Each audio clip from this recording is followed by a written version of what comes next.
நண்பர்கள் அனைவருக்கும் வணக்கம். இந்த மாதிரியான ஒரு வாய்ப்பை ஏற்படுத்தி கொடுத்தது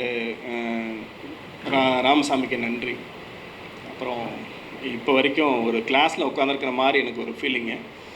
டீச்சர் பேசிகிட்டு இருக்கிறது அப்படி கரெக்டாக கேட்கணும். ஒரு வேளை நம்ம கவனிக்காம விட்டோம்னா ஏதாவது கேள்வி கேட்டுருவாங்களோ அப்படின்றதுக்காகவே தொடர்ந்து அப்படி கவனிச்சிட்ருக்கேன். அந்த டோன் வந்து ரொம்ப நல்ல விஷயந்தான். இலக்கிய கூடங்களுக்கு இப்படியான ஒரு டோன் வந்து தேவைப்படும் தான்.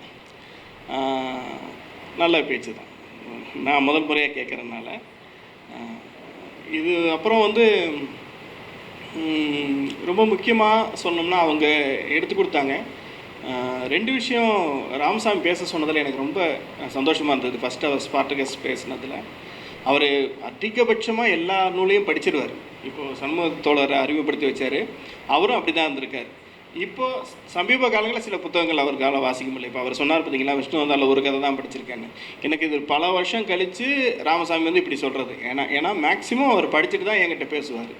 ஒரு ஒரு ஒரு புத்தகங்களை அவர் விற்பனை மட்டுமே இல்லாமல் அவரும் ஒரு படைப்பாளி. இதில் ரொம்ப குறிப்பாக சொல்லணும்னா கவிஞர், பாடலாசிரியர். அவர் ஒரு முறை ஒரு கவிதையை படிச்சுட்டு அவருக்கு நான் ஃபோன் பண்ணி பேசும்போது அவ்வளோ சந்தோஷப்பட்டார். நண்பா, இப்போ வரைக்கும் யாருமே அந்த கவிதையை படிச்சுட்டு பேசுகிறேன் நண்பா. குடிபோதையை மட்டும்தான் புகழ்ந்து எழுதின ஒரு சமயத்தில் குடி இல்லாமல் ஒருத்தன் உட்காந்து பார்த்துட்ருக்கான் பார்த்தீங்களா, அவனுடைய மனநிலையை ரொம்ப அழகாக ஒரு 6-7 கவிதையில் சின்ன சின்ன கவிதைகள் எழுதியிருப்பார். என்னால் மறக்கவே முடியாது. அப்புறம் பாடலாசிரியர். அவர் தன்னை இப்படி காமிச்சிக்க மாட்டார். அப்படி இதுதான் ராமசாமி நாங்கள் எல்லாமே மறுபடியும் இணைவதற்கான. அதுபோல் இந்த கலப்பை பதிப்பகம் ஒரு விற்பனையமாக மாறினதுக்கு நான் பெரிய வாழ்த்துக்களை சொல்லிடுறேன். முன்னாடியே நான் அந்த சமயத்தில் ஆரம்பிக்கிற சமயத்தில் வரதாக இருந்தது, வர முடியாமல் போயிடுச்சு. இனிமேல் தொடர்ந்து வரணும்னு நினைக்கிறேன். அப்புறம் இது வந்து ராமசாமிக்கு கொடுத்த நன்றி. அவர் இந்த உதறின்ற ஒரு வார்த்தையை பயன்படுத்தினார். நான் விஷ்ணு வந்தாரில் அப்படியான ஒரு தலைப்பு போட்டு வச்சுருக்கேன். இந்த சொல்லை எடுத்து கொடுத்ததுக்கு நன்றி. அப்புறம் சுமித்ரா, உண்மையிலுமே நான் வந்து சென்னையில் எங்கேயோ இருக்காங்கன்னு நினச்சேன். இப்போ பட்டுக்கோட்டையிலேருந்து இப்படி ஒரு இலக்கிய சேவையை புரிகிறதுக்கு வர்றதுக்கு வந்து உங்களை வெல்கம் பண்ணுறதா, அதே சமயத்தில் ஜாக்கிரதையாக பார்த்துருங்க அப்படின்ற மாதிரி சொல்கிறான்னு தெரியல. இலக்கியம் வந்து கொஞ்சம் பார்த்து தான் போகணும். அது உங்களுக்கு நல்ல விதமான அனுபவங்கள், நல்ல நண்பர்கள் கிடைப்பதற்கு என்னுடைய வாழ்த்துக்கள். தற்செயல் அப்படின்ற வார்த்தையை அவங்க பயன்படுத்துகிறாங்க. அது யுமாவாசிக்குமே எனக்குமே பலமுறை அமைஞ்சிருக்கு. இந்த புதிய தலைமுறையில் கொடுத்த நேர்காணலில் நான் ஒரு விஷயம் யுமாவாசியை பற்றி ஒன்று சொல்லியிருந்தேன். ராமசாமி கூட இப்போ அது படித்தாரான்னு தெரியலன்னாங்க. எனக்கு யுமாவாசிக்கு தான் முதல்ல திறப்பு. இரவுரின் நிழற்படம் தான் எனக்கு வந்து கவிதையில் பெரிய மாற்றத்தை ஏற்படுத்தியது. அதை நான் இங்கே இந்த நிகழ்ச்சியில் சொல்லிக்கிறது. ஏன்னா அவர் ராமசாமியுடைய டிசைன் எப்படின்னா, இந்த மாதிரி யுமாவாசி வச்சுருக்கேன் நண்பா, அவங்களுக்கு இந்த மாதிரி பேசுகிறேன்னு சொல்லியிருக்காங்க. அவங்க அங்கேருந்து இது பண்ணுறாங்க. நீங்கள் அதே மாதிரி யுவ புரஸ்கார் பெற்ற இந்த இதை வச்சுக்கலாம் நண்பா. ஏன்னா சில புத்தகங்கள் நானும் சில புத்தகங்கள் சொன்னேன், அவரும் சில புத்தகங்கள் சொன்னார். அப்போ நம்ம இந்த டிசைனுக்குள்ளே கொண்டு வந்துடலாம் அப்படின்னு சொன்னார். அதுக்காக தான் இந்த இது மாறினது. அப்புறம் சுமித்ராவுக்கு நன்றி. அந்த 2 கவிதையை வாசித்ததுக்கு. இன்னொரு கவிதை முக்கியமான கவிதை. அது இதை விட இந்த 2 கவிதை ரொம்ப முக்கியமான கவிதை தான், நான் இல்லைன்னு சொல்லலை. அதை விட ரொம்ப முக்கியமான கவிதை ஒன்று இருக்குது. அதுதான் வந்து படைப்பூக்கத்தை வந்து யூமாக்கான படைப்பூக்கத்தை அல்லது யூமாக்கான ஒரு எங்களுக்கும் யூமாக்குமான ஒரு பெரிய இணைப்பை ஏற்படுத்தியது. பல கவிதைகளில் இது முக்கியமான கவிதை நான் நினைக்கிறேன். அந்த கவிதையை வாசிச்சுட்டு நான் விஷ்ணு வந்தார் போகலான்னு நினைக்கிறேன். மதுக்கடையில் உருளும் கோலி குண்டுகள். குடிப்பவர்களுக்கு குற்றவேல் புரிந்து அலைகழித்த சிறுவன் நிறைந்த போதையில் வெளியேறும் ஒருவனிடம் இறைஞ்சிய சில்லறை கை நழுவி விழுகிறது தரையில். நிறைந்த போதையில் வெளியேறும் ஒருவனிடம் இறைஞ்சிய சில்லறை கை நழுவி விழுகிறது தரையில். எடுக்க குணிகையிலேயோ இந்த சிறுவனுக்கு குனிகிறான். நிகழ்வது ஒரு அற்புதம்.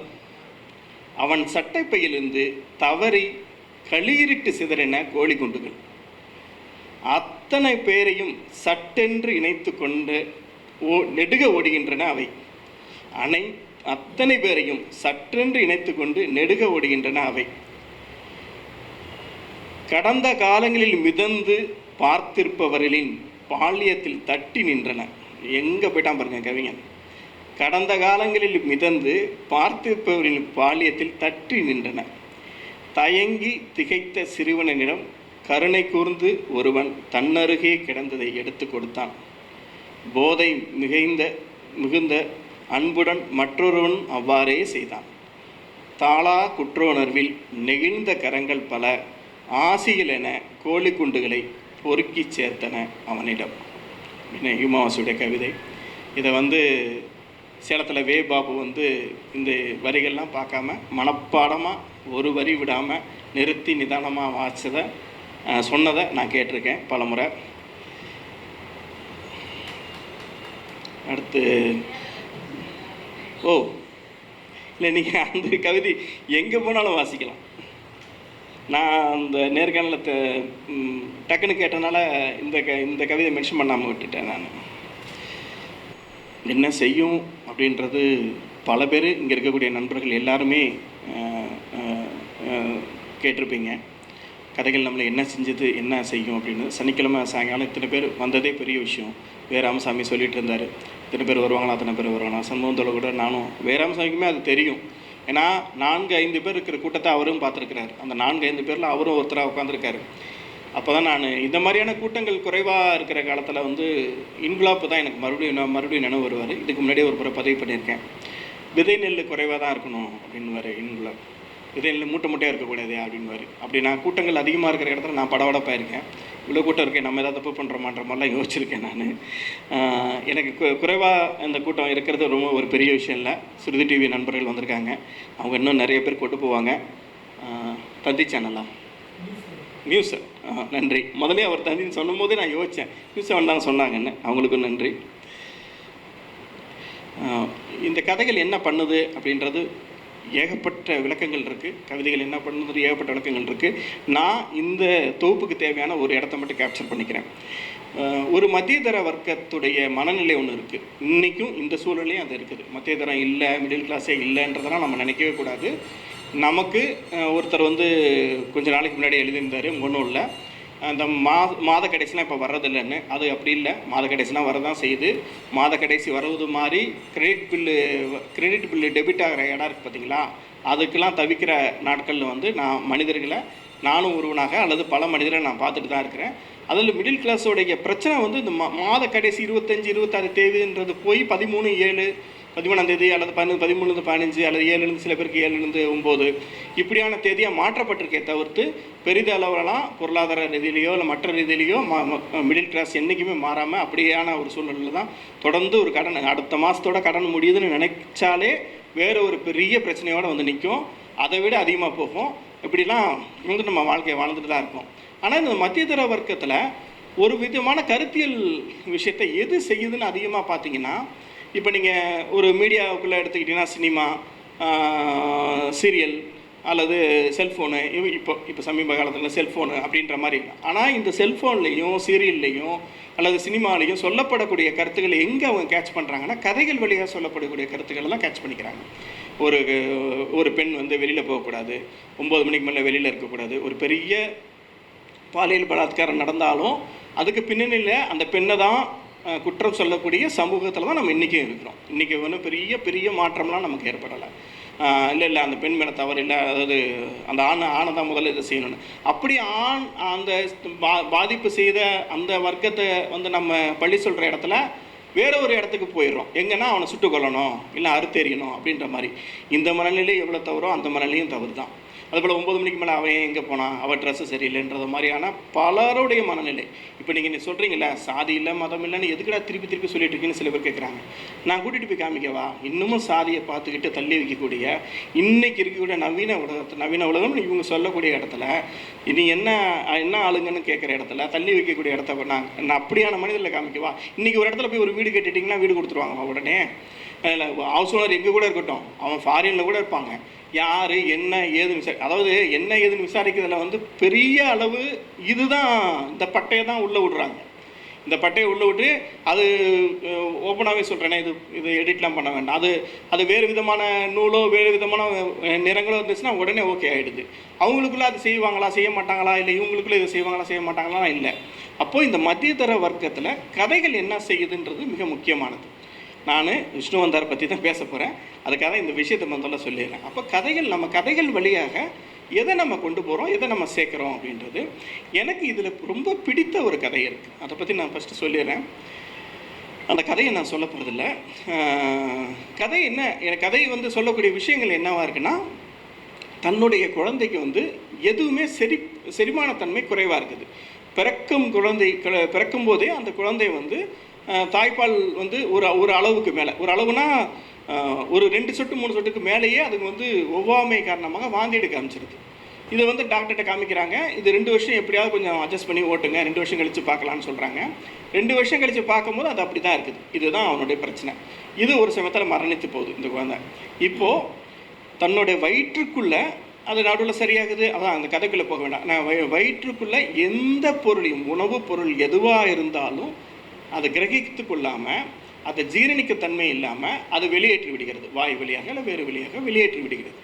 இப்போ இந்த தன்மை உள்ள இவர் வந்து அதிகமான இயற்கை சார்ந்த சில விஷயங்கள் எடுத்துகிறதா இவரோட பின்னட்டை குறிப்பு சொல்லுது.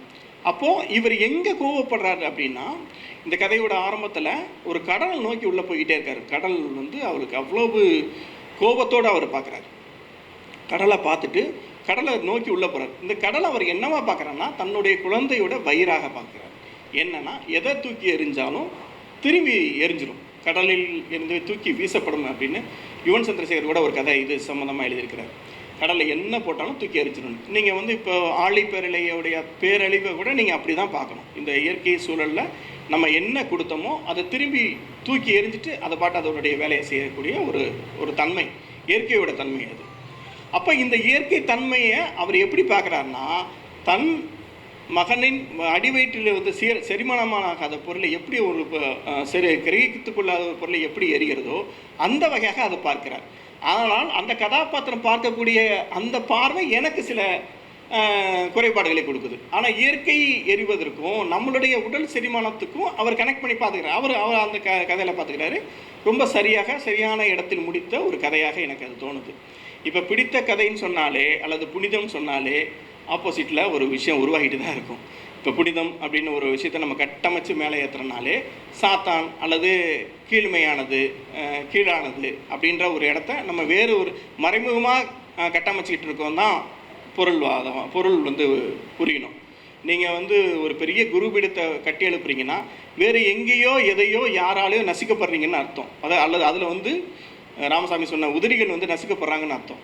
இப்போ இது எல்லாம் நசுக்கி தான் மேலே ஒரு குறிப்பிடம் உருவாக்க முடியுமான்னு கேட்டால் அது மிகப்பெரிய கேள்விக்குறியாக இருக்குது. ஓகே, இப்போது இதுக்கு அடுத்து விஷ்ணு வந்தாருன்ற இந்த கதை, இந்த முதல் தலைப்பில் இருக்கக்கூடிய முதல் கதை. இது வந்து ஒரு விதமான அது என்னது நம்பிக்கை உடையவர்கள், அதாவது இறந்து போனவங்களுக்கு நம்ம செய்யக்கூடிய சடங்குகள் இருக்குல்ல, அந்த சடங்கை வந்து ரொம்ப விரிவாக தெளிவாகன்ற வார்த்தையை கூட போட்டுக்கலாம், தெளிவாக எழுதிக்கிட்டே போகிறாரு லோகேஷ். எழுதி முடித்ததுக்கப்புறம் அந்த கதையோடைய தன்மை என்னென்னா, இந்த உங்களுக்கு நிறைய பேருக்கு கேள்விப்பட்டிருக்கீங்க, குழந்தைகளை தத்தெடுக்கிற இடம். அப்போ அந்த தத்தெடுத்துக்கு எடுக்கப்பட்டிருக்கிற ஒரு தந்தை வந்து இறந்து போகிறதுக்கு மகன் வந்து கடமையாற்றலாம். இப்போது இதை செய்கிறதுக்கு சடங்கு செய்கிறதுக்கான அந்த நபர்கள் இருக்காங்க இல்லையா, இந்த மந்திரம் சொல்லி பண்ணுறவங்க கூட இருக்காங்க இல்லையா, அதில் ஒருத்தருக்கும் இந்த பையனுக்குமான ஒரு உறவை வந்து இது காமிக்கிற கதையாக இருக்குது. இப்போது இந்த கதையில் இருக்கக்கூடிய ஒரு தன்மை இருக்குல்ல, குறிப்பாக லோகேஷுடைய கதையில் இருக்கக்கூடிய தன்மையை நான் இந்த கதை வழியாக நான் சொல்லிடுறேன். ஒரு உண்மைத்தன்மை அல்லது ஆய்வறிக்கை அல்லது இயற்கையில் செய்யப்பட்ட ஒரு விதி அல்லது இந்த சமூகத்தால் கட்டமைக்கப்பட்ட ஒரு விதமான தன்மை, விதின்னு இந்த இடத்துல போட்டுக்கலாம். அந்த விதியை இந்த சமூகத்தால் கட்டமைக்கப்பட்ட ஒரு விதி, அதை நீங்கள் ஆகம விதியாகவும் வச்சுக்கலாம் அல்லது மேல் வர்க்கம் கீழ் வர்க்கமான அடுக்குகளாக வைத்துக்கொள்ளலாம். இப்படியான செய்யப்பட்ட விதியை வைத்து கொண்டு ஒரு விதமான கதையை உருவாக்குகிறார். அந்த நம்பிக்கையோ அந்த கண்டுபிடிப்போ அந்த ஆய்வோ தான் அந்த கதையினுடைய அடிநாதமாக அல்லது ஒன்லையாக இருக்கிறது அநேகமான கதைகளில். அந்த ஒன்லைனை வச்சுக்கிட்டு அவரை சுற்றி சில விஷயங்களை ஒவ்வொரு இடமா ஒவ்வொரு கதாபாத்திரமாக உருவாக்கி அதுக்குள்ளே கொண்டு வர்றாரு. இந்த ஒரு கதையை என்னால் உதாரணம் சொல்ல முடியும். அதே போல் இந்த செடிகளுக்கு தாவரங்களுக்கு உயிர் உள்ளது, அது வந்து நம்மளுடைய பேச்சை கேட்கும் அப்படின்றது இங்கே நிரூபிக்கப்பட்டிருக்கு. இந்த உலகத்தில் அது நிரூபிக்கப்பட்டிருக்கு. அது இசை கேட்டு வளருன்றதையும் நம்ம நிரூபிக்கப்பட்டிருக்கு. அப்படியான ஒரு விஷயத்தை எடுத்துக்கிட்டு அதில் வந்து ஒரு விதமான என்ன சொல்கிறது, அமானுஷ்யத்தன்மையாக அல்லது ஒரு மித் அப்படின்ற ஒரு தான் இறந்து போன மனைவியோட அந்த இதை கனெக்ட் பண்ணி அந்த மனைவியோட பேசுகிற மாதிரி அந்த செடிகள் கொடிகளோட பேசிக்கிட்டே இருக்கிறார். இப்படியான ஒரு தன்மையோட ஒரு கதை இருக்குது. அதுக்கப்புறம் பார்த்தீங்கன்னா ஒரு ஒத்திசைவுன்னு சொல்லி கடைசி கதை. அந்த ஒத்திசைவுன்றது என்ன விதமான கதையை சொல்லுதுன்னா, ஒரே மனநிலை ஒத்துள்ளவங்க வந்து ஒரே வீட்டுக்குள்ளே அல்லது வேறு வேறு இதில் இருந்தாலும் ஏதாவது ஒரு சந்தர்ப்பத்தில் அவங்க ஒன்றா சேர்ந்துருவாங்க அல்லது ஒரே விதமான திங்கிங் வச்சுப்பாங்க. அவங்க சேர்ந்த பிறகு நல்லா கவனிங்க, அவங்க சேர்ந்ததுக்கு பிறகு அவங்க சுற்றி உள்ளவங்களோ அல்லது சுற்றியுள்ள விஷயமோ அது கவனிக்காது. இவங்க 2 பேரும் ஒன்றா தான் இருக்கிறாங்க, ஒரே விதமான எண்ணங்களோடு இருக்கிறாங்க, ஒரே விதமான தன்மையோடு இருக்கிறாங்க, ஒத்திசைவான ஒரு தன்மையோடு இருக்கிறாங்கன்றத மற்றவரால் கண்டுபிடிக்க முடியாதுன்றத ஒரு உண்மைத்தன்மையை எடுத்துக்கிட்டு அது அவர் தன்னுடைய மனைவி, கதை சொல்லக்கூடிய தன்னுடைய மனைவி அல்லது அவருடைய அண்ணன் அப்படின்ற மாதிரி ஒரு உறவுக்குள்ளே போய், அண்ணன் மனைவி அப்படின்ற மாதிரி ஒரு உறவுக்குள்ளே போய் கடைசியில் ரொம்ப நம்ம எதிர்பார்க்காத அல்லது இது சந்தேக பிராணியோ இல்லை ஒரு ஆண் மையவாதமாக எழுதப்பட்டதோ அப்படின்னு இடத்துல வந்து கடைசி பத்தியில் அது உடச்சி விடுறாரு. இது இந்த மாதிரியான தன்மை வந்து லோகேஷ் உடைய கதைத்தன்மையாக இருக்குது. திருப்பியும் ஒரே ஒரு லைன் சொல்லிடுறேன். ஒரு உண்மை ஆய்வை வச்சுட்டு அதை சுற்றி கதை பண்ணக்கூடிய விஷயமாக. சரி, இது ஒரு பக்கம். இரண்டாவது கதை, அந்த கதையோட தலைப்பு வந்து பார்த்திங்கன்னா அது நீ அப்படின்ற தலைப்பு. இதுக்கு முன்னாடி ஒரு சின்ன விஷயங்களை பேசிக்கிறேன். இந்த இதிகாசங்கள் காப்பியங்களுடைய கதாபாத்திரங்கள் பற்றி நாம் கேள்விப்பட்ட அல்லது நாம் வாசித்த இந்த மாதிரியான கதைகளை வந்து ஒரு ராமர் பற்றியோ கிருஷ்ணர் பற்றியோ இயேசு பற்றியோ இஸ்லாமுடைய நபிகள் பற்றியோ இப்படியான கதைகள் இல்லாமல், இந்த கோர் ஸ்டோரிஸ் இல்லாமல் இந்த உதிரி கதைகள் இருக்கு இல்லையா, உதிரி, அதான் ராமசாமி சொன்ன அந்த வார்த்தையை நான் மறுபடியும் பிடிச்சிக்கிறேன். இந்த உதிரியான சில கதாபாத்திரங்கள் இருக்குது இல்லையா. இப்போ இந்த அகலிகை பற்றி பாலகுமரன் எழுதியிருக்கிறாரு, அதே போல் காசி சிவகுமார் எழுதியிருக்காரு. நிறைய கதைகள் வந்து அந்த இப்போ நீங்கள் அம்பு படுக்கை கூட நீங்கள் அந்த மாதிரியான ஒரு இடத்த சொல்லணும். புதுமைப்பித்தன், குறிப்பாக புதுமைப்பித்தன் அப்பா இதுதான் ராமசாமி. புதுமைப்பித்தன் ரொம்ப முக்கியமாக அந்த இடத்த எடுத்திருப்பார். அது பயங்கரமாக எடுத்து நமக்கு அந்த இப்போ நீங்கள் அந்த கதையை எடுத்து நினைவு வச்சுக்கோங்க. அந்த கதைகள் வழியாக நமக்கு என்ன தெரியுதுன்றது 2 விதமாக நான் பிரிச்சுக்கிறேன். ஒன்று, அந்த உதிரி கதாபாத்திரங்கள் வந்து நமக்கு படிக்கும் போது படித்து முடிச்சதுக்கப்புறம் என்ன இப்படி இருக்குது பாருங்களா, இந்த கேரக்டர் இவ்வளோ பேசுறது பார்த்தீங்களா, இந்த விஷயம் இவ்வளோ இப்படி வரல ஒரு கோணத்தில் நடந்திருக்கலாம் இல்லையா. இப்போ நீங்கள் ஏகலைவன் கதையை எடுத்துக்கிட்டால் கூட ஏகலைவனுக்காக நம்ம சொல்லப்பட்ட கதைகள் வேறு, ஆனால் ஏகலைவன் பக்கம் இருந்து எழுதும் போது அந்த கதை வேற மாதிரி இருக்குது. இல்லை, எனக்கு செய்யப்பட்ட துரோகம்ன்ற வார்த்தை ஒரு அந்த இடத்துல உள்ள வருது. அப்போது இது எதனால் செய்யப்பட்டிருக்குது அப்படின்னா வர்க்க ரீதியான பிரிவுகளால் நீ ஜெயிச்சிடக்கூடாது, நீ மேலே வந்துடக்கூடாதுன்றவன அப்போ வேறு ஒரு தன்மை அதை தருது. அப்போ புதுமைப்பித்தன் பயன்படுத்தக்கூடிய விஷயத்தில் அது ஒன்று. இது இந்த உதிரி கதாபாத்திரங்கள் வந்து ஒரு வேறு விதமான மனநிலை, வேறு விதமான திறப்பை கொடுக்கறது ஒன்று. இன்னொன்று, இந்த கோர் கேரக்டர்ஸ் இருக்கு இல்லையா, நான் சொல்கிற மெயின் கேரக்டர்ஸ் இருக்கு இல்லையா, அது வந்து ஒரு பெரிய பூம் கிடைக்கும். அப்பா, இப்போ ராமரை இங்கேருந்து பார்க்கும்போது எப்படி இருக்குது, இயேசு கிறிஸ்து இங்கேருந்து பார்க்கும்போது எப்படி இருக்குது அப்படின்னு. இவரும் லோகேஷும் அப்படியான ஒரு களத்தை எடுத்திருக்காரு. இப்போ இதுக்கு முன்னாடி இதில் வந்து ஒரு தழும்பு பற்றிய ஒரு ஒரு ஒரு ஒரு அந்த கதைக்குள்ளே வருது. நான் தழும்பு பற்றிய ஒரு கதைகள் வரும்போது காலையில் கவிதைக்காரன்லங்கோட்டியும் பாலாகிட்டையும் நான் பேசிகிட்டு இருக்கும்போது அந்த கதையில் நினைவுபடுத்தி எனக்கு அந்த கதை இந்த தழும்புனோடனே அந்த கதை நினைவு வந்துருச்சு. அப்புறம் இவங்ககிட்ட நான் சில ரெஃபர் எடுத்துக்கிட்டேன். இதே போல் காலைல சாஹிப் பிரான்ட்டையும் ரெஃபர் எடுத்துக்கிட்டேன். ஏன்னா அந்த 3 பேருக்கு நான் தேங்க்ஸ் சொல்லிடணும். அதை எனக்கு ரெஃப்ரெஷ் பண்ணி விட்டாங்க. அப்போது அந்த வாலின் பார்த்துறேன் வடிவம், நன்றி இல்லைகோ, வாலின் வடிவம் அப்படின்ற போர்கேவுடைய ஒரு கதை. அந்த கதையோடைய கண்டென்ட் மட்டும் நான் மெதுவாக சொல்லிடுறேன். ஏன்னா அந்த கதைக்கு தேவைப்படுறது இந்த பேச்சுக்கு தேவைப்படுறதுனால. வாலின் வடிவம்ன்ற அந்த கதை வந்து குறிப்பாக என்ன சொல்லுது அப்படின்னா, ஒருத்தன் கொலை பண்ணிகிட்டே வரான். கொலை பண்ணிட்டு எல்லா இடத்துலையும் ஒரு தழும்பை பார்த்துக்கிட்டே வரான். இந்த தழும்பு வந்து கடைசியில் பார்த்தா தனக்கும் இந்த தழும்பு இருக்கிறதா அவன் உணர்றான். தானே தன்னை கொலை பண்ணிக்கிறதா உணர்றான். இதுதான் அந்த கதையுடைய தன்மை, அந்த கதையுடைய கண்டென்ட். அப்போது இந்த தழும்பை வந்து இவர் எங்கேருந்து எடுத்த இந்த லோகேஷ் வந்து இந்த தழும்புன்ற ஒரு விஷயத்த ட்ரெடிஷனுக்குள்ளே கொண்டு போகிறார். அது வந்து ஒரு இடத்துல இவர் ஆராய்ச்சி பண்ணுற போகிற இடத்துல மிகப்பெரிய ஒரு எல்லாருக்குமே அந்த மாதிரியான தழும்பு வந்துட்டு இருக்கீங்கன்னா வலது காதுலேருந்து இப்படி ஆரம்பித்து இங்கே முடியுது. அப்போ இந்த தழும்பை திரும்பி தேடிக்கிட்டே போகிறார். தேடிக்கிட்டு போனால் அவர் எங்கே நிற்கிறாருன்னா, இயேசுநாதர் சிலுவையில் ஏற்றப்பட போது இடது பக்கம் அறையப்பட்ட நமக்கு எல்லாருக்குமே தெரியும் ஒரு பெரிய திருடன், கொலைகாரன், மனித நரமாமிசத்தை சாப்பிட்டவன்ற குற்றம் சாட்டப்பட்டு, அது உண்மையும் கூட, குற்றம் சாட்டப்பட்டு சிலுவையில் ஏற்றப்படுறான். அப்போ அவன் வந்து அவனை பற்றியான கதாபாத்திரமாக அது போகுது. அவனை சொல்லக்கூடிய அவனை களமாக எடுத்துக்கிட்டு இந்த இதுலேருந்து ஆரம்பித்து அங்கே போகுது. இப்போ நீங்கள் வந்து பராபஸையும் நினச்சிக்கலாம். பராபஸ் வந்து இயேசுநாதரை பார்த்ததே இல்லை, ஒரு நாள் கூட பார்த்ததில்லை. பராபஸ் ஒரு கொலைகாரன், கலகக்காரன், கொள்ளையடிப்பவன். அவனை தூக்கி சிறையில் போட்டுறாங்க.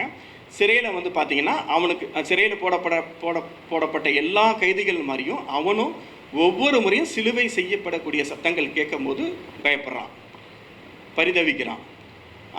அப்படி இருக்கிறவனுக்கு வந்து ஒவ்வொரு சிலுவையும் செய்யப்படும் போது திடீர்னு இன்னைக்கு நமக்கு முடிவு வந்துருச்சுன்னு ஒரு விஷயங்கள் தெரியாமிக்குது. அப்போ திடீர்னு கேட்டுட்டு இருக்கிற குரல் வந்து டக்குன்னு மாறுது. பராபஸை, அது நீங்கள் கேள்விப்பட்டு நீங்கள் படங்களும் நிறைய படங்களை பார்த்துட்டு இருப்பீங்க. பராபஸை வெளியேற்று, விடுதலை செய்யு.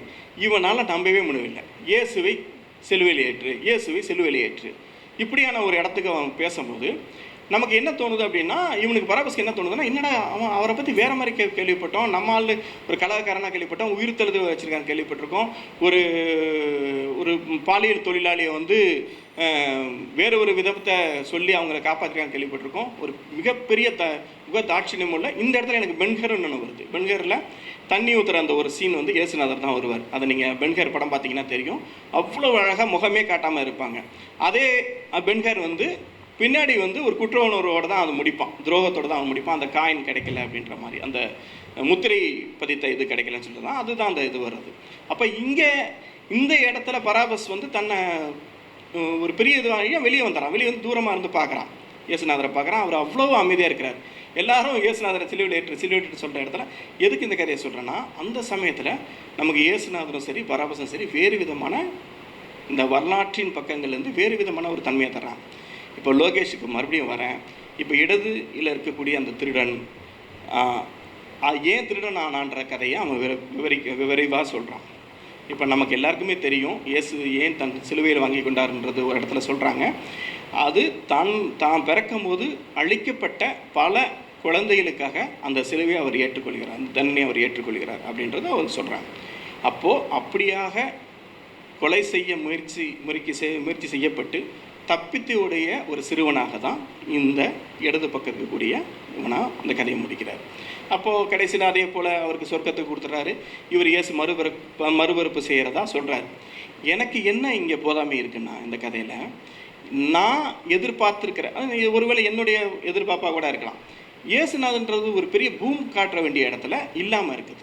ரொம்ப குறைவாக, ரொம்ப சாதாரணமாக இடது பக்கம் அந்த திருடனுக்காக வலிந்து பேசியது போல தோன்றுகிறது இந்த கதை. எனக்கு வந்து அந்த கதாபாத்திரத்துடைய தன்மையும் இதுவும் எந்த விதத்துலையும் எனக்கு வந்து மாற்றம் ஏற்படுத்தலை, சாதாரணமாக தான் இருக்குது. ஆமாம், அவனுடைய குற்றங்களை குற்றங்களை அடுக்கும்போது அவனை அப்போவே கொண்டிருக்கலாமோன்ற மாதிரி ஒரு எண்ணத்தை கொடுத்துருது. இது வாசனுக்கு இது செய்யக்கூடாதுன்றது தான் என்னுடைய தன்மை. இது இப்போ இந்த கதையோடு முடிச்சுக்கிறேன். ஏன்னா இப்போ தான் அடிக்க ஆரம்பித்தப்போ ரொம்ப அடிக்கும். அப்புறம் நான் இதுக்கு முன்னாடியே சொன்ன லோகேஷோடைய கதைகளில் வந்து பார்த்திங்கன்னா இடிந்த வானம் அப்படின்ற ஒரு கதை வந்து கரைச்சிதவி வச்சு எழுதியிருக்கிறாரு. எனக்கு இப்போ இது வந்து இந்த கதை வரைக்கும் என்னுடைய பார்வையை கொடுத்துட்டேன். ஆனால் இந்த தொகுப்பில் தவிர்க்கப்பட்டிருக்கலாம் அப்படின்றது என்னுடைய சில விஷயங்களை நான் சொல்லிவிட்டு முடிச்சுக்கலான் இருக்கேன். என்னென்னா,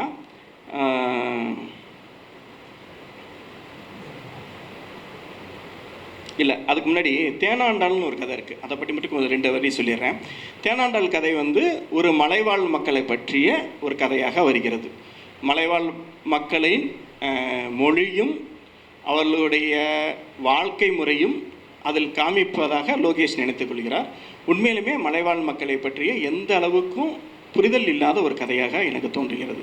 பிடித்த கதையாக நான் கடல் கசந்தது என்ற வார்த்தையை நான் சொன்னது போல் இது எனக்கு தொகுப்பில் ரொம்ப பிடிக்காத ஒரு கதையாக, ஏனென்றால் இந்த மலைவாழ் மக்களையும் இந்த பழங்குடியினரை பற்றியமான ஒரு ஆய்வை நான் நேரடியாக பார்த்துருக்குறேன். அதில் வரக்கூடிய தன்மையே அதில் இல்லை. ஆக்சுவலாக 2 பேர் தேனெடுக்க வராங்க, அவங்களுக்குள்ளே ஏற்படக்கூடிய உறவு சிக்கலை பற்றி அது சொல்லக்கூடிய கதையாக அது இருக்குது. ஆனால் அவங்க பேசக்கூடிய மொழியில் நான் இங்கே ஓப்பனாகவே அதை சொல்லலாம்னு நினைக்கிறேன்.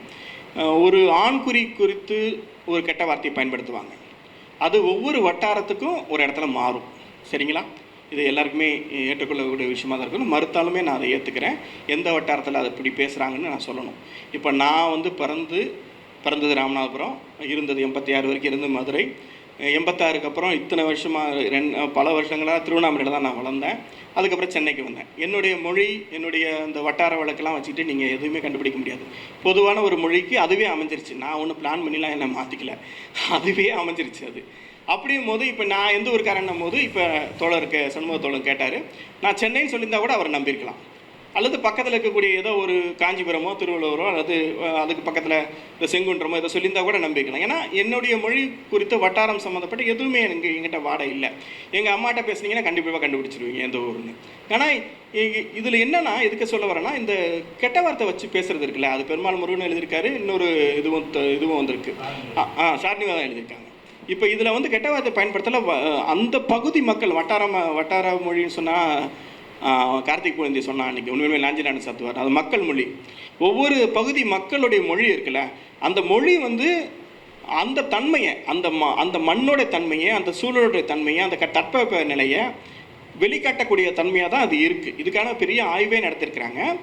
அந்த அவங்க சொல்லக்கூடிய கெட்ட வார்த்தைன்னு பார்த்திங்கன்னா அது சார்ந்து தான் அது வரும். அதே போல் ஒரு ஆண்குறியை குறித்து நம்ம சொல்லக்கூடிய அந்த கெட்ட வார்த்தை வந்து ஒரு வட்டாரத்தில் ஒரு மொழி ஒரு விதமான இதை தான் சொல்லுவாங்க, ஒரு சொல்ல தான் சொல்லுவாங்க. அந்த சொல் வந்து ஒவ்வொரு வட்டாரத்துக்கும் மாறும். நீங்கள் அந்த பக்கம் மதுரை பக்கம் போனீங்கன்னா ஒன்று சொல்லுவாங்க, இந்த பக்கம் போனீங்கன்னா அது ஒரு 3 எழுத்துல இருக்கும், இந்த பக்கம் 2 எழுத்துல இருக்கும், அந்த பக்கம் 4 எழுத்துல இருக்கும். இப்படியான ஒரு தன்மைங்க. ஆனால் இந்த கதையில் என்ன வருதுன்னா, அவங்க 2 கெட்ட வார்த்தையும் சொல்கிற மாதிரி இருக்குது. ஏன்னா இது திருவண்ணாமலையை சுற்றி இருக்கிறனாலையும் என்னால் அழுத்தமாக சொல்ல முடியும், அப்படி வார்த்தையை அவங்க பயன்படுத்த மாட்டாங்க. சவுத் சைட் சொல்லக்கூடியது அவர் இந்த பக்கம் போடுறாரு. பழங்குடியினர் வந்து இயற்கையோடு ஒட்டியவர்கள், அவங்க தான் இயற்கையோட ஒரு அவனை இயற்கை தன்மையை பிரிக்கிற இடம் இருக்குல்ல, இயற்கையை அவனை ஒன்றா தான் இருப்பான். இயற்கையோடு நீங்கள் பிரிச்சுட்டிங்கன்னா தான் அவன்கிட்ட பிரச்சனை வரும்.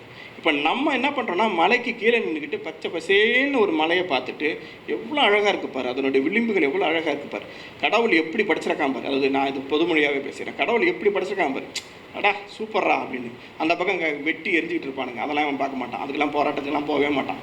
ஏன்னா இவன் உட்காந்துக்கிறது ஏசிக்காரு, அப்படி அதை பார்த்துட்டு ஒரு ஸ்டில் அடிச்சுட்டு ஒரு செல்ஃபி எடுத்துகிட்டு அப்படியே வந்துடுவானுங்க. ஆனால் அங்கே ஒரு லைட் எரியுதுன்னு வச்சுக்கோங்களேன், அப்போ கூட இவன் என்ன நினைப்பானா, அங்கே ஒரு வீடு இருக்கணும், அங்கே ஒரு வீடு வாங்கணும்னு தான் நினைப்பான், அங்கே ஒரு ரெசார்ட் இருக்கா, அங்கே போய் தங்கணும்னு தான் நினைப்பான்.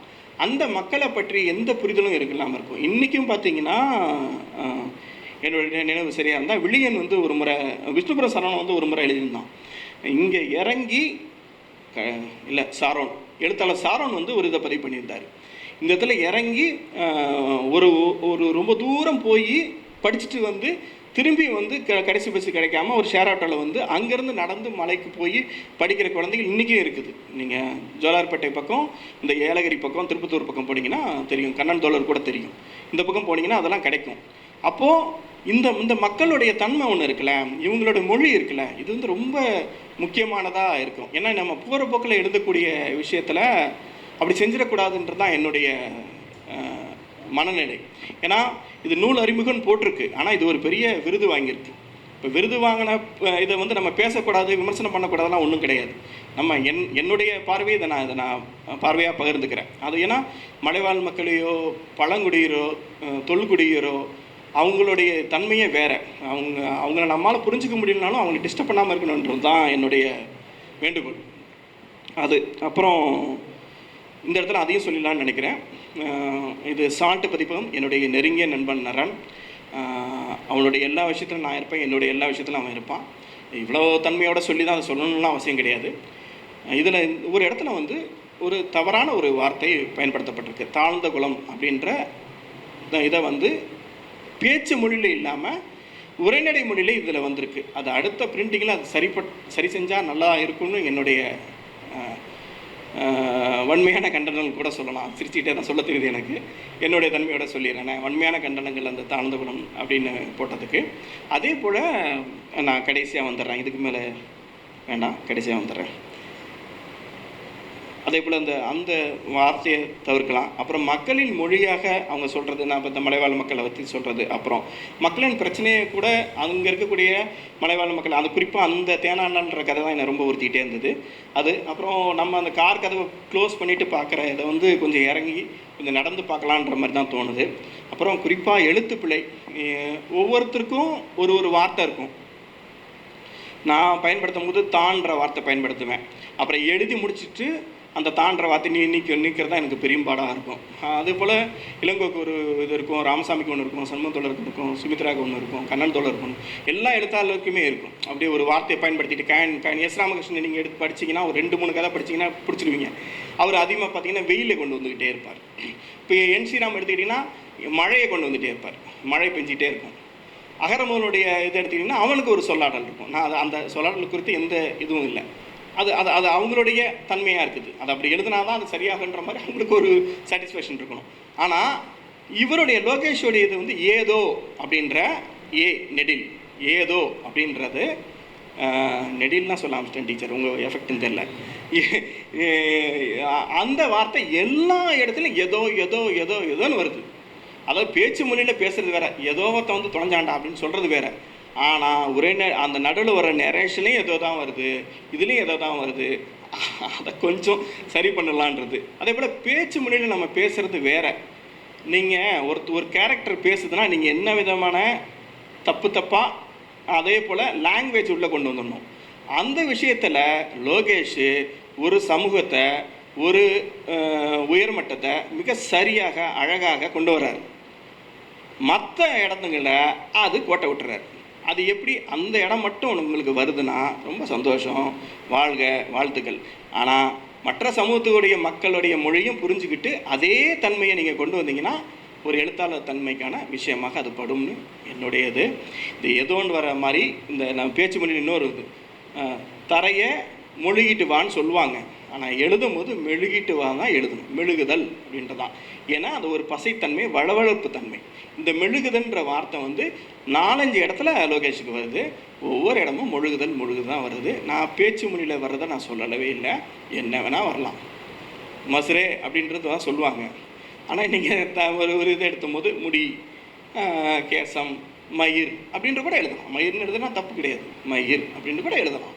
ஆனால் அது மசுரு அப்படின்ற மாதிரி நீங்கள் உரைநடையிலையும், அதாவது அந்த நேரேஷன்லையும் எழுதுனீங்கன்னா கொஞ்சம் பிரச்சனைன்னு அர்த்தம்.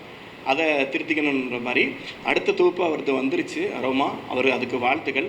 எனக்கு இந்த கடல் கசந்தது மாதிரியோ அல்லது இந்த தாவரங்களோட பேசக்கூடிய தன்மை இருக்குல்ல, அந்த கதை வந்து அவ்வளோ பொயட்டிக்காக இருக்குது. அது ஒரு ஆய்வுத்தன்மையோடு போனால் கூட, ஒரு அங்கங்கே டாக்குமெண்டேஷனாக இருந்தால் கூட ஒரு பொயட்டிக் தன்மையோடு அது முடியுது. அதில் வரக்கூடிய நத்தையாக இருக்கட்டும், அது திடீர்னு இழுந்துறதாக இருக்கட்டும், அதை அங்கே கொண்டு போய் உட்காரதாகட்டும், அவங்க மனைவியோட அவர் பேசுகிற இடமா இருக்கட்டும், காதுக்குள்ளே கேட்குற சவுண்டாக இருக்கட்டும், அதில் கோபிகிருஷ்ணனையும் அந்த காதுகளையும் என்னால் வாழ்க்கையில் மறக்கவே முடியாத நாவல் காதுகள், அதை எல்லாமே நினைவுபடுத்தி என்னுடைய பொயட்டிக்னஸ் வந்து அந்த அதிகப்படுத்திய கதையாகவும், கடல் கசந்தது கதையும் நான் வேற்று பார்வை இருந்தாலுமே அதை நான் ஏற்றுக்கூடிய தன்மையாக இருக்கிறேன். எனக்கு பிடித்தது மாதிரியான வேல்கண்ணனுக்கு பிடித்த மாதிரியான கதைகள்லாம் எழுத வேண்டாம். ஆனால் எல்லோருக்குமான கதைகளை இந்த எழுத்தாளர் கொடுப்பாரு, இனிமேல் கொடுப்பாருன்ற நம்பிக்கையில் அவருக்கு வாழ்த்து சொல்லி எனக்கு வாய்ப்பளித்த ராமசாமிக்கு நன்றி. விமர்சன கூட்டம்னா ஒரு நூல் அறிமுகம்னா அதை படிக்கிறவரோட பார்வையில் சில கருத்துக்கள் வருவது இயல்பு தான். வேல்கண்ணன் எதையும் பாரபட்சமாக செய்ய மாட்டார் என்கிற நம்பிக்கை எனக்கு எப்போதுமே உண்டு. ஒரு டெக்ஸ்ட்டை அவர் புரிஞ்சிக்கிட்டு சில விஷயங்களை முன்வைக்கிறாரு.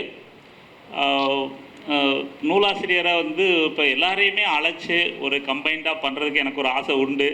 பல நேரங்களில் அது ஒரு எளிய உபகரணங்களோட நம்மக்கிட்ட என்ன சோர்ஸ் இருக்கோ அதை வச்சுட்டு வேலை செய்யும்போது எல்லாரையுமே ஒரு ஆர்கனைஸ் பண்ண இயலலை. அவரோட கருத்துக்கள் மீது எனக்கு ஒரு நம்பிக்கை இருக்கிறது. வேல்கண்ணன் இன்னொன்று சொன்னார், நான் ரொம்ப முழுசாக படிச்சிருப்பேன் அப்படின்னு நம்புறேன்னு சொன்னார். நான் இனிமேல் முழுசாக இப்போ படிக்க முடியாத சூழல்னால, இங்கே இருக்கக்கூடிய வேலை அதிகமாக இருந்ததுனால நான் முழுசாக வாசிக்கலை. அதை வாசிச்சிடுவேன், முழுசாக வந்து இந்த தொகுப்பை வாசிச்சிடுவேன். வேல்கண்ணன் எப்பவுமே டீப்பாக பார்ப்பார். சில கருத்துக்களை வந்து வாசகர்களுக்கும் பயனுள்ள முறையில் சொல்லுவார். ரைட்டருக்கும் அவரால் சில கருத்துக்களை முன்வைக்கிற அளவுக்கு அவர் வந்து ஒரு தகுதி படைத்த ஒரு எழுத்தாளர் தான். அதை வந்து நம்ம எடுத்துக்கோங்களோட பார்வையை பொறுத்து இருக்குது. அவரோட கருத்துக்களை நான் மிக மதிக்கிறேன். அப்புறம் அவருக்கு வந்து நன்றி சொல்வது ரொம்ப ஒரு சம்பிரதாயமான ஒரு விஷயந்தான். அப்போ புதுசாக எப்போவுமே சோளங்கண்ணன் வந்து நம்ம அரங்கத்துக்கு வந்துடுவார். அவருக்கு ரொம்ப நன்றி. நம்ம கவிதைக்காரன் இளங்கோ வந்திருக்கிறாரு, நண்பர் திருக்குமரன், என்னுடைய நீண்டகால வாசகர். என்னுடைய வாசகர் நான் எழுதுகிற கதைக்கு இல்லை, நான் அனுப்புகிற புத்தகங்களுக்கு வாசகர் நண்பர் கனகராஜ் வந்திருக்கிறாரு. இறுதியாக உயிர் பதிப்பகத்தைச் சேர்ந்த நண்பர் ஏ சண்முகானந்தம் அவர்கள் நன்றி உரை சொல்லி நிகழ்ச்சியை முடித்து வைப்பார். கலப்பை பதிப்பத்தோட 3வது கூட்டம் நினைக்கிறேன். இலக்கிய கூட்டத்துக்கு எனக்கு எந்த தொடர்பும் கிடையாது. 4வது கூட்டம். ஏன்னா இலக்கிய கூட்டத்துக்கு எனக்கு சம்மந்தமே கிடையாது, தொடர்பும் கிடையாது. ஏன்னா நான் வந்து அவரோட ஒரு 15-20 ஆண்டு கால நட்பு நீடிக்குது. அவர் இலக்கியம் பக்கம் இருந்தார்னா நான் காடு பக்கம் இருப்பேன். நான் வருஷத்தில் 3/4 நாள் காட்டில் சுற்றிட்டு இருந்தேன். வைல்ட் லைஃபு, என்வரன்மெண்ட்டு, இதுதான் நம்மளுடைய வேலைகளும் அது தொடர்பான விஷயங்கள் தான் போயிட்டு இருந்தது. மௌன வசந்தம், வங்காரி மத்தாய், டார்வின், இந்த பக்கம் தத்துவம்னா மார்க்ஸ், எங்கில்ஸ், இப்படி தான் போயிட்டு இருந்தது. ஒரே ஒரு இலக்கிய கூட்டம் ஒரு 6-7 ஆண்டுகள் இருக்கும். சிறுகதை தொகுப்பு அறிமுகப்படுத்த சொன்னாங்க. சிறுகதைகளும் ரொம்ப கஷ்டங்க. நான் ஓனை குலச்சினம் வாசிச்சிருக்கேன், வனவாசி வாசிச்சிருக்கேன், காடோடி படிச்சிருக்கேன். சிறுகதையெல்லாம் ரொம்ப குறைங்கன்ற மாதிரி சொல்லியிருந்தேன். இல்லை தோழர், நீங்கள் தான் பேசணும், அதில் 2 சிறுகதை சுற்றுச்சூழல் சம்மந்தமாகுது, உயிரினங்கள் பற்றி பேசுனாங்க. என்னால் இது சிறுகதை உயிரினங்களை பற்றி பேசுது, அதுவும் தமிழில் பேசுனா நமக்கு கேள்வி வருது இல்லையா? ஏன்னா நம்ம வந்து இங்கே மித்தாக தான் நம்ம பார்க்குறோம். ஒரு உயிரினத்தை ஒரு அட்டானமியாக ஒரு உயிரியல் பார்வையிலலாம் நம்ம பார்க்குறதே கிடையாது. அதனுடைய சாகசம் அல்லது வந்து அதை பற்றியான மூட நம்பிக்கை இல்லையா, அந்த மாதிரி தான் பேசுது. பிரபஞ்சன் வந்து சிறப்பு அழைப்பாளர். நான் போய் உட்கார்றேன், ஏற்கனவே படிச்சுட்டேன். இந்த சிறுகதை ரொம்ப குறைச்சல் தான் படித்ததில் உயிரினங்களை பற்றியான முரண்பட்ட கருத்து அதில் இருக்குது. நம்மளுக்கு அது சொல்லாமல் இருக்க முடியல, அப்படியே கடந்து போக முடியல. மேடையில் பேசுகிறேன், நூல் குறித்து சிறுகதை குறித்து நல்ல விஷயங்கள்லாம் சொல்லிவிட்டு கடைசியாக சொல்லும்போது, ஒரு துறை வந்து மற்றொரு துறையோட இணக்கமாக போகணும். ஒரு துறையில் விஷயம் தெரியலன்னா மற்ற துறையில் இருக்கக்கூடிய ஆட்கள்கிட்ட கேட்க ஒன்றும் தப்பு கிடையாதுல்ல. சக மனிதன்கிட்ட உரையாடல் பண்ணுறது தான் தோப்பா திரும்ப திரும்ப சொல்கிறாங்க. அந்த உரையாடல் பண்ணாமல் ஒரு உயிரினத்தை பற்றி நீங்கள் தெரிஞ்சிக்காமல் உங்கள் சிறுகதையிலையோ நாவல்லையோ நீங்கள் பண்ணும்போது, அதை மொழிபெயர்ப்பு பண்ணும்போது மற்ற மொழிக்காரங்க என்ன நினைப்பாங்க? நீங்கள் ஒரு ஆங்கிலத்தோ இல்லை ஃப்ரெஞ்சிலேருந்து வரும்போது ஒரு உயிரினத்தை பற்றியான தெளிவான பார்வையோடு பண்ணுறாங்க. மித்தாலாம் யாரும் இங்கே பண்ணுறது கிடையாது. ஆனால் நம்ம ஆட்கள் வந்து புலியை பற்றி இவங்க விருப்பத்துக்கு என்னவோ, ஒரு கருப்பு புலியை வந்து தனி வகைன்றது, வெள்ளை யானை வந்து ஒரு ஆன்மீகம் சார்ந்து பேசுறது, இந்த மாதிரியான விஷயங்கள் இருக்குது இல்லையா? இதெல்லாம் நம்மளுக்கு வந்து ரொம்ப வேதனையாக இருக்கும். அந்த மேடையில் பேசிட்டு நான் வந்து உட்காடுறேன். வந்து உட்காந்தோடனே அந்த நூலாசிரியர் வந்து ரொம்ப வருத்தப்பட்டாங்க. சார், நீங்கள் இப்படி பேசியிருக்கக்கூடாதுன்னாங்க. நான் என்ன பண்ணுறது, நான் புக்கு நல்லா இருக்குது. ஏன்னா வந்து நம்ம ஒரு அறிமுக கூட்டம் தான். ஆனால் அது கூட சொல்லாமல் நான் எதுக்கு அங்கே வரணுன்றது கேள்வி இருக்குது இல்லையா? ஒரு வைல்ட் லைஃப் ஃபோட்டோகிராஃபராக, ஒரு என்வரன்மெண்டலிஸ்ட்டாக நான் வர வேண்டிய அவசியம் கிடையாது இல்லையா? என்னம்மா தப்பு, இந்த மாதிரியான விஷயம் இருக்குதுமா, இதை மாற்றிக்கங்க. ஏன்னா வந்து ஒரு நாவலோ நீங்கள் வேறு எதாவது படைப்புகள் பண்ணும்போது இது சப்போர்ட்டாக இருக்கும். ஏன்னா அந்த துறையில் ஆட்கள் இருக்காங்க, இல்லாமலாம் இங்கே கிடையாது. பேசுங்க, கொஞ்சம் எடுத்து அது வந்து சரியான பார்வையில் போனீங்கன்னா உங்கள் சிறுகதை படிக்கக்கூடிய ஒரு மாணவன் என்ன மாதிரியான விளைவுகள் ஏற்படுத்தும் அவனுக்கு, இல்லை பொது வாசகருக்கு என்ன மாதிரி பாதிப்பு ஏற்படுத்தும், இதெல்லாம் கொஞ்சம் யோசிக்கணும். இல்லை சார், அவங்க நூல்லாம் பேசுகிறாங்க, அவங்களும் நல்லா பேசுகிறாங்க, நீங்கள் மட்டும்தான் எனக்கு சரியாக பேசலை, எனக்கு சங்கடமாயிடுச்சுன்னா வேறு யாராவது கூப்பிட்டுக்கலான்னாங்க. அதுதான் கடைசி. அதுக்கப்புறம் இலக்கிய கூட்டத்துக்கு நான் போகிறதே இல்லை, அதோடு நிறுத்திட்டேன். சுற்றுச்சூழல் சம்மந்தமாக நம்ம பறவைகளை பற்றி, பூச்சிகளை பற்றி, விலங்குகளை பற்றி நம்ம பேசலாம். 1 மணி நேரம் 2 மணி சாய்ராம் சித்தா காலேஜ் போனால் 2 மணி நேரம் சித்தா ஸ்டூடெண்ட் பேசுகிறேன். பவர் பாயிண்ட் நான் எடுத்த படங்களை போட்டேன், அதை பற்றியான டீட்டெயில்ஸோடு பேசுகிறேன். அது பின்னாடி இருக்கக்கூடிய மூட நம்பிக்கைகளை பற்றி பேசுகிறோம். நம்ம ஒரு பறவையோட லைஃப் சைக்கிள் என்ன, அதை பற்றி பேசலாம். டார்வினை பற்றி பேசலாம். நம்மளுக்கு என்னென்னா ஒரு அறிவியல் பூர்வமான பார்வை. நான் சக மனுஷனை எப்படி நேசிக்கிறேன், அதே மாதிரி மற்ற உயிரினங்களை நேசிக்கணும், ரசிக்கணும். இங்கே ரசிக்கக்கூடிய பார்வையே நம்மகிட்ட கிடையாது. நீங்கள் ரசிக்காமல் பாதுகாப்பெலாம் இங்கே பண்ணவே தேவை. நீங்கள் பள்ளிக்கரணை அழிஞ்சு போச்சு, நீர்நிலை அழிஞ்சு போச்சுன்னா ஒன்றும் பண்ண தேவை. காலையில் எழுந்து பரபரப்பான வாழ்க்கை சூழலுது இல்லையா, அதை ஒதுக்கி தள்ளிட்டு சனி ஞாயிறு பக்கத்தில் இருக்க வாட்டர் பாடி போங்க, நீர்நிலைக்கு போங்க, 1 மணி நேரம் அமைதியாக உட்காருங்க. இல்லை உங்கள் வீட்டு தோட்டத்தில் இருந்தால் ஒரு வண்ணத்து பூச்சி, அது முதல்ல வண்ணத்து பூச்சியா இல்லை வேறு ஏதாவது பூச்சான்றது முதல்ல ஸ்டடி பண்ணுங்கள். உங்கள் குழந்தைங்கள ஸ்டடி பண்ண விடுங்க. நம்ம ஆட்களுக்கு அந்த பழக்கமே கிடையாது. உனக்குன்னா செடிக்குள்ளே போய் வேலை, காலெல்லாம் மண் ஓட்டிக்குது பாருவான். இங்கே மண் ஓட்டுறது பெரிய குற்றமாகுது. ஒரு வண்டை பார்த்து குழந்தை போய் தொடுதுன்னா அதில் ஏதாவது பூச்சி ஓட்டி ஏதாவது ஆகிட போகுது பார்த்து, வண்டெல்லாம் தொடக்கூடாது, ஸ்கூல் போகிறோம்ல டிஃபன் சாப்பிட போகிறான்வான். அப்போது நம்மளுடைய ஒரு லைஃப் சைக்கிளே வந்து ஒரு மாதிரி சுருங்கி போயிடுச்சு. பரபரப்பான வாழ்க்கை, மதிப்பெண்ணா எல்லா குழந்தைங்களும் 100 மார்க் தான் எடுத்தாகணுன்றது, எல்லா குழந்தைங்களும் ஐஏஎஸ் தான் வரணுன்றது, எல்லா குழந்தைங்களும் வந்து வெளிநாட்டு போயிடணுன்றது. அப்போ இந்த நாட்டில் எவன் தான் இருக்குது? கிடையாதுல்ல. நம்ம வந்து இருக்க உயிரினங்களில் 60% உயிரினங்களை இழந்துட்டோம் ஏற்கனவே. மிச்சம் இருக்க உயிரினங்களில் தமிழ்நாட்டில் இருந்த மிக முக்கியமான உயிரினங்களை இழந்துட்டோம். கானமயில் நம்மகிட்ட இல்லை, வரவு கோழி இல்லை, சீட்டா கிடையாது, சிவிங்கி புலின்னு சொல்லுவோம். நம்மளுடைய மாண்புமிகு பிரதமர் மகாராஷ்டிராவில் கொண்டு வந்தார் இல்லையா, மத்திய பிரதேசத்தில் ஒரு 6 இணை. அது வந்து நம்மளுடைய மேற்கு தொடர்ச்சி மலையில் இருந்தது. அதுக்கான ஆய்வுகள்லாம் நடத்துறது இருந்தது. ஆனால் நம்ம இழந்துட்டோம். அப்போது எதை இழந்துட்டோம், எதை வச்சிருக்கின்றதே நம்மளுடைய தலைமுறைக்கு தெரில, இளம் தலைமுறைக்கு. கிண்டி தேசிய பூங்கா இல்லைங்களா, அங்கே இருக்கக்கூடிய அந்த காடுகளில் நம்ம வெளிமான்ட்டு ஒரு அற்புதமான ஒரு உயிரினம், வெளிமான் பிளாக் பக், அது தெருகுமான்னு சொல்லுவாங்க.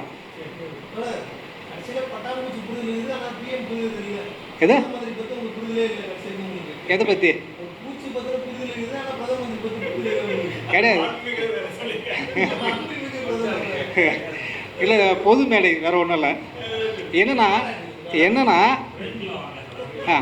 என்ன விஷயம், அந்த பேரில் வந்து 6 8 இறந்து போச்சு லெப்பர்டு. ஏன்னா ஒரு இன்ட்ரடியூஸ் பண்ணுறீங்கன்னா அதாங்க, அது கொண்டு வரட்டும், எதாவது பண்ணிட்டோம். என்னென்னா ஒரு லேண்ட்ஸ்கேப்பை பற்றியான புரிதல் தேவை, ஒரு வன உயிரிழரோட திட்டமிடல் தேவை. அது எதுவுமே இல்லாமல் நீங்கள் கொண்டு வந்து விட்டுட்டு ஒரு 6 7 இறந்து போச்சு. அதான் அது முடிஞ்சு போச்சு. அது இல்லாமல் இருக்குது. இந்த பக்கம் பண்ண முடியும், ஆனால் அதுக்கான திட்டம் இல்லை. சிங்கம் இருக்குது இல்லையா, இன்றைக்கி கிரில்ல மட்டும்தான் சிங்கம் காணப்படுது. அது ஒரு காலகட்டத்தில் எண்ணிக்கை ரொம்ப குறைஞ்சி போச்சு.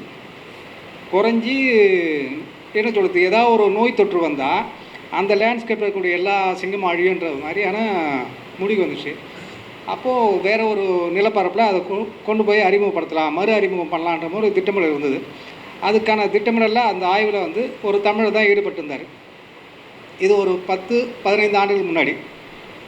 அப்போது குஜராத்தில் நம்ம பிரதமர் தான் அங்கே முதலமைச்சர் இருந்தார். அவர் அதுக்கு அனுமதி தரல.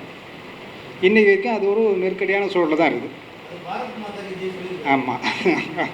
இப்போ இதுதான் நம்மளுக்கான சிக்கல். நம்ம வந்து புற சூழலில் இருக்கக்கூடிய உயிரினங்களை பற்றி புரியணும். இங்கே கிண்டி தேசிய பூங்காவுக்கு வந்து மறைமான்னு சொல்லுவாங்க. மறைமான் அது வந்து இந்தியாவுக்கான எண்டேமிக் ஸ்பீசஸ், இந்தியாவில் மட்டும் காணப்படக்கூடிய ஓரிட வாழ்விகள். நீங்கள் இந்த நிலப்பரப்பில் அழிஞ்சு போச்சுன்னா வேறு எங்கேயுமே உலகத்தில் பார்க்க முடியாது. நம்ம மேற்கு தொடர்ச்சி மலை பார்க்கலாம், கொஞ்சம் ராஜஸ்தானில் கொஞ்சம் பார்க்கலாம், தூத்துக்குடியில் கொஞ்சம் இருக்குது. அப்போ இந்த மாதிரியான உயிரினங்களை நம்மளுடைய மாணவர்கள் எப்போ புரிஞ்சுக்கிறது, எப்போ தெரிஞ்சுக்கிறது?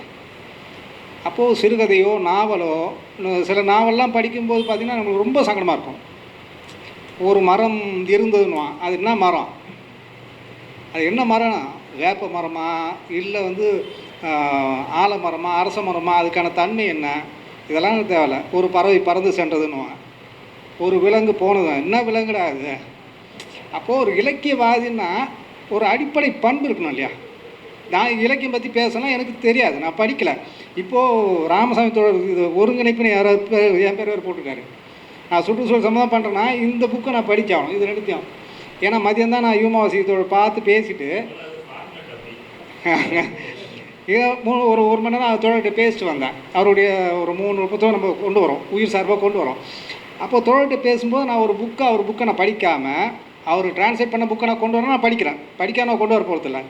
இந்த புக்கை நான் படிக்கலாம் அவர்கிட்ட பேச முடியாது. இந்த இடத்துல நான் பேசுறதுக்கும் தகுதி கிடையாது. ஏன்னா ஒரு இலக்கியம் தொடர்பான விஷயம் அவர் பண்ணுறாரு. ஸ்பார்டகஸ் நான் படிச்சிருக்கேன். திரும்ப நான் ஒரு தடவை படித்தா தான் இங்கே நான் நின்று பேச முடியும். அதுக்கான தகுதி எனக்கு தேவை. ஒரு இலக்கியத்துக்கான ஒரு தகுதி இருக்கா மாதிரி சுற்றுச்சூழல் இன்றைக்கி சர்வதேச அளவில் ஒரு துறையாக பசுமை இலக்கியமாக வளர்ந்து நிற்குது. அப்போது யாருமே இங்கே அது வந்து ஒரு கணக்கெடுப்பில் வைக்கலாம், கவனத்தில் வைக்கலாம். அப்போ இலக்கியம் என்னங்குது? நீங்கள் திரைப்படத்தில் பார்த்தா கூட அதாங்குது. 2.0 என்ன சொல்ல வருது? 2.0 என்ன சொல்ல வந்தது? செல்ஃபோன் டவரில் தான் சிட்டுக்குருவி இறந்ததுன்னு சொல்கிறாங்க இல்லையா? அது உண்மையா? கிடையவே கிடையாது இல்லையா? இல்லவே இல்லை. சர்வதேச அளவில் ஆத்தென்டிக்காக அது மாதிரியான எந்த ரிசல்ட்டும் வரல. வராத போது ஒரு 500 கோடி அல்லது 400 கோடி செலவில் ஒரு திரைப்படத்தை உருவாக்கி நம்ம இளைஞர்கள் மத்தியிலையும் பொதுமக்கள் தலைவரையும் கட்டுறாங்கன்னா நம்ம ஆட்களும் விசில் அடிக்கிறாங்க. அதுக்கான எந்த விஷயமே அங்கே இது கிடையாது. ரெண்டாவது வில்லன் கேரக்டர் யார்? அக்ஷய்குமார். அவருடைய கெட்டப் யாருது? பட்சிராஜெல்லாம் கிடையாதுங்க, டாக்டர் சலீம் அலி. நீங்கள் பட்சிராஜன் திரைப்படம் மாதிரியே பேசக்கூடாது. டாக்டர் சலீம் அலி இல்லைன்னா இன்றைக்கி பறவைன்ற ஒரு துறை இந்திய அளவில் வளர்ந்துருக்காது. அவருடைய 10 வால்யூம் புக்கு வந்து பைபிள் மாதிரிங்க. நீங்கள் பறவை பற்றி தெரிஞ்சிங்கன்னா டாக்டர் சலீம் அலி நீங்கள் கூகுளில் போடுங்க, டாக்டர் சலீம் அலியும் போடுங்க. நீங்கள் இவரை பற்றி பேசாமல், இல்லை டார்வினை பற்றியெல்லாம் பேசாமல், இல்லை சுற்றுச்சூழலோ இலக்கியமோ நீங்கள் எதுவாக இருந்தாலும் பேசிக்காக தெரிஞ்சு வச்சுது அவசியம்.